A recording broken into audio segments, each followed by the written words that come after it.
I want to do this. This is just a quick follow-up to something that we were talking about, we have been talking about, which is the Panderverse and Matt Stone and Trey Parker.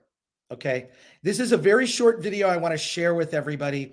This doesn't just tie into the Panderverse. It's a 2-minute video, really quick, and it's writing advice from Matt Stone and Trey Parker of South Park, of course, creators of South Park, and amazing films that I think are more relevant today, like Team America. Watch Team America now. It's much more relevant now, even than when it came out. And when it came out, it was pretty risky. Yeah, it was pretty risky when they were doing it. When they put this out, it was for them to, okay, so here it's just a short 2-minute quick thing. I think it's worth playing because it ties into the biggest problem in Hollywood right now is writing. This is the biggest problem in Hollywood, is they don't have writers with life experience. They have writers that are inexperienced and not being mentored, and writers that are being put into positions they are clearly unprepared for. So this ties into the fall. Well, they're not taught well, and they don't understand classic storytelling. Right. I mean, a lot of it is, okay, production value. You know what? Production value is pretty much there for most shows. Acting is there for the most part. The acting is there. When you see a lot of these series, even things like Ahsoka, it's like a lot of times when I see the flat performance, I blame the director because the director's not, George Lucas had the one direction, faster, more intense. And he repeated it because that's what he wanted the actors to do, not this slow school of pause acting. I'm calling you out, William Shatner.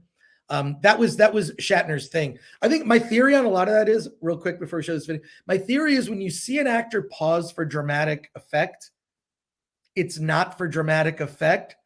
It's because they're trying to remember the next thing they're going to say. I can't believe you're doing that to William Shatner. No, he does it for effect. He does it for emphasis. He does it for emphasis, but what he knows his lines. He's putting emphasis on words. He's not trying to remember the next line. Look, in the nether regions of the meat brain of an actor, I'm telling you that they're trying to remember lines. It's the two things that I hold in high regard when I see actors that are great. It's like, first of all, how do you remember all that shit? And secondly, how do you cry on command? And if you've ever dated an actor, you know that superpower is used for evil and not good. And let me just say this about George Lucas. Please. Jake Lloyd. Right. Well, I blame. Okay, go on. Okay, no, but I blame George Lucas for, one, I don't think he should have cast Jake Lloyd, and two, he needed to be a better director, and George Lucas has never really been known as an actor's director. Hey, we're talking about writing here. I know. Let's get this quick writing advice from Matt Stone and Trey Parker. Don't move. Please welcome the Emmy Award-winning and Tony nervous. I don't know why I'm creators nervous. of South Park, Matt Stone and Trey Parker. You think I'm kidding, right? Hey!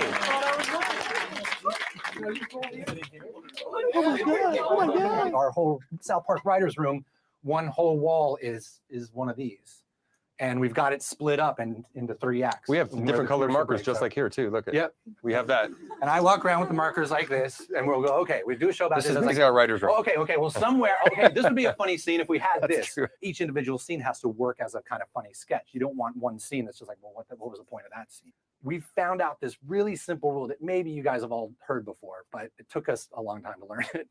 But we can take these beats, which are basically the beats of your outline, and if the words "and then" belong between those beats, you're f***ed, basically. You got something pretty boring.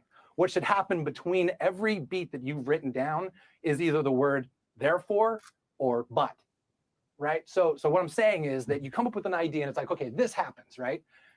And then this happens. No. It should be this happens, and therefore this happens. But this happens, therefore this happens. And that, as soon as we are able to, and literally sometimes we'll write it out to make sure we're doing it. We'll have our beats and we'll say, okay, this happened, but then this happens, and that affects this, and that does to that. And Right. that's why you get a show that feels like, okay, this to that, to this to that, but this, here's the complication to that. And there's so many scripts we read from new writers and things that we see. God, I see movies. And that- yeah, you see movies that you're just watching. It's like this happened, and then this happens, and then this happens. That's when you're in a movie, just going, "What the am I watching this movie Yeah. for?" Just Yeah. like this happened, and then this happened, and this happened. That's not a movie, you know. That's not a story. Like Trey said, it's those two, but because therefore that gives you the causation between each beat, and that makes that's a story. Yeah, they just described what's wrong with Disney Star Wars. Oh, you're muted. You're muted, Chris. You're muted, Chris. I know. I was going to say, sorry. I was just going to say, like, that describes modern writing, the problem. This is Ahsoka. This happens, then this happens, then this happens. It's not therefore or but. Like, it's things have to get more complex rather than this. I feel like a lot of the Disney current Marvel and current Star Wars are just, they're like a bad video game. So you're on a quest to find a thing, to do a thing, and so what? Well, yeah. Well, that's why I describe these shows as, you know, you go out in your backyard, you take all your toys, and you tell a story with your toys. You know, it's, you know, they're just objects you move around on stage, and it just progresses some kind of a narrative, some kind of an adventure that really has no weight to it. What Trey and Matt are bringing up here is the idea of everything that you put on screen has value, must have value, must mean something. And then the scene that preceded it has to, you know, lead to the next scene. You know, there has to be consequences to what you just put on screen in the next scene. Otherwise, you're just wasting time. You're wasting our time. Right. And you're not engaging the audience that way. You're not making the audience want to know what's going to happen next. And I think that's exactly what they're trying to say here. That's precisely it. So I just wanted to show that because I think it ties into almost everything we discuss. If we're a very critical, this is why we're critical. We're going to put a link to that video in the description for this episode. So there you go.